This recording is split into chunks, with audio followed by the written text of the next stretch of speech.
Gaddafi forces on the battleground. Pro-Gaddafi forces. Les forces pro-Kadhafi, l'avancée des soldats pro-Kadhafi semblait inexorable. Les forces fidèles à Muammar Kadhafi. Even though the NATO war in Libya is always presented as a humanitarian intervention, the media keep on referring to the regular Libyan army as the Gaddafi troops. Similarly, the expression the Al-Assad brigades has been used to label the regular Syrian army.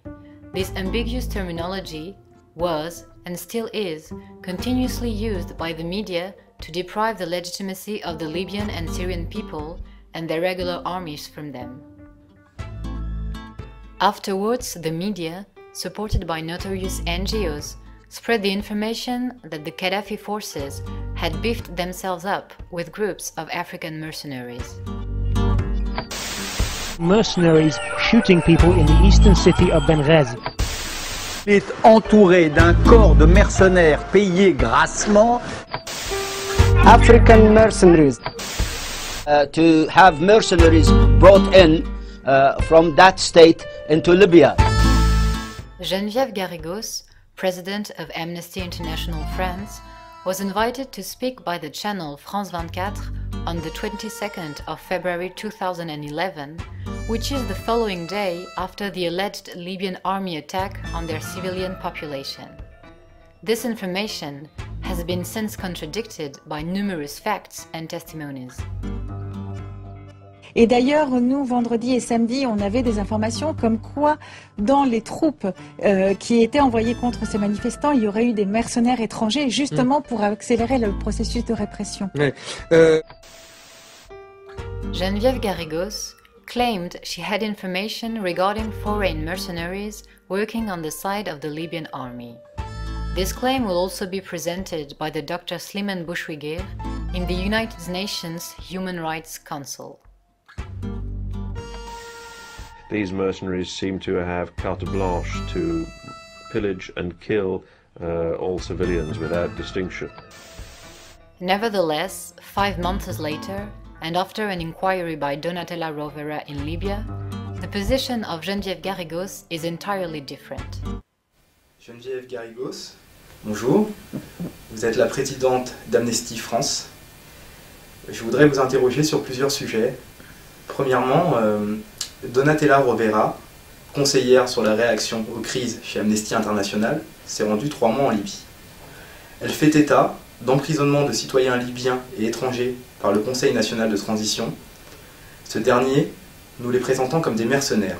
Que pouvez-vous nous dire à ce propos ? Bonjour. Effectivement, dès le départ de la mise en œuvre des troupes anti-Kadhafi, on a eu rumeur de mercenaires qui agiraient à la solde de Kadhafi. Or, nos chercheurs qui se sont rendus sur place très tôt, puisque c'est mi-février, et ils en sont repartis fin juin, eh bien, ont constaté que dans les prisons, finalement, on ne trouvait que quelques personnes qui étaient incarcérées, et qui n'étaient même pas inculpées.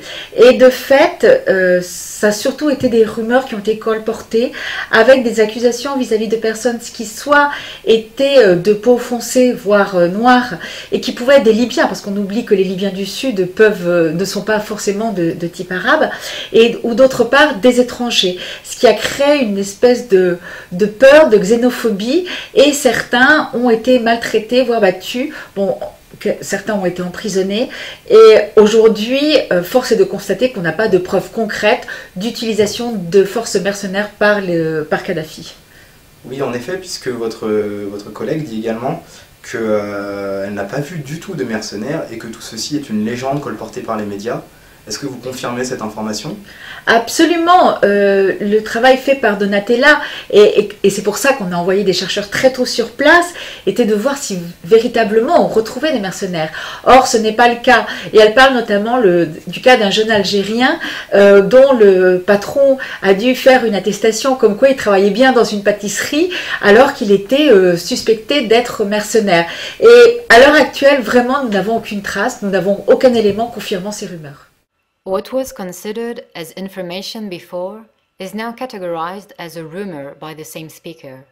The 5-month period in between the two interviews enabled Amnesty International to hold an inquiry, although it is too late since the rumor has already been spread by the media with France 24 in the lead, thanks to the previous testimony of Genevieve Garrigos.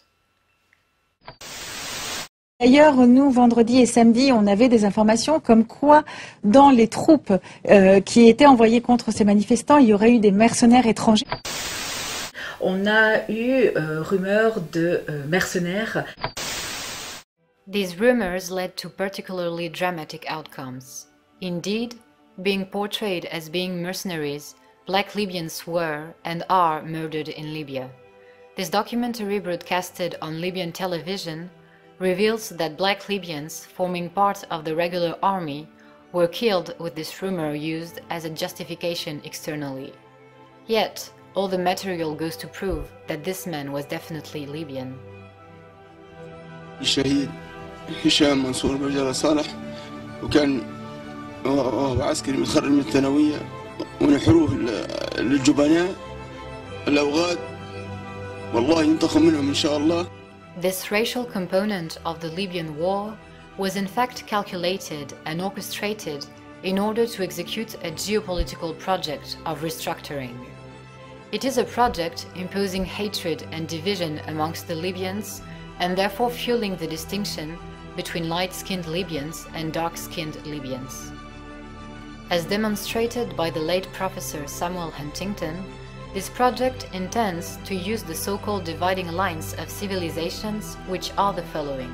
Okay, name those for me. Okay, the civilizations are, first of all, obviously the West, consisting of North America and Western Europe primarily, Islam as a civilization, Orthodox civilization, of which Russia is the leading state, of course, Chinese or Sinic civilization, Hindu civilization, in which India is the major state. And most people would classify Japan as a separate civilization all by itself. And then I would also add Latin America and Africa. A geopolitical vision that serves the United States' interests and intends to divide Africa, following the plans of the US State Department and Africa. But Libya is an Arabic country as well as a Muslim state and an African country. It seems therefore absurd to encompass it according to Huntington's theory. Nonetheless, this theory is in line with the scopes of NATO and the United States for the Balkanization of Africa. From this perspective, the Pan-African projects supported and driven by Gaddafi were standing in the way of the NATO. An African Union would lead to the unification of the African countries and enable the extraction of the African continent away from colonial domination. In the same way, the satellite Rascom project that was launched on the 21st of September 2007 enabled African independence to some extent regarding communications. The African continent will therefore only be able to resist imperialism if it unites and remains indifferent to the propaganda of imperialist media and NATO. As far as the so-called human rights NGOs are concerned, these NGOs are embedded components of the imperialist system. It is therefore necessary to question their discourses and positions, since a great volume of their assertions can't be verified and sometimes are open lies. In being able to talk about what a great democracy we have and how the fact that we work together is what this is all about.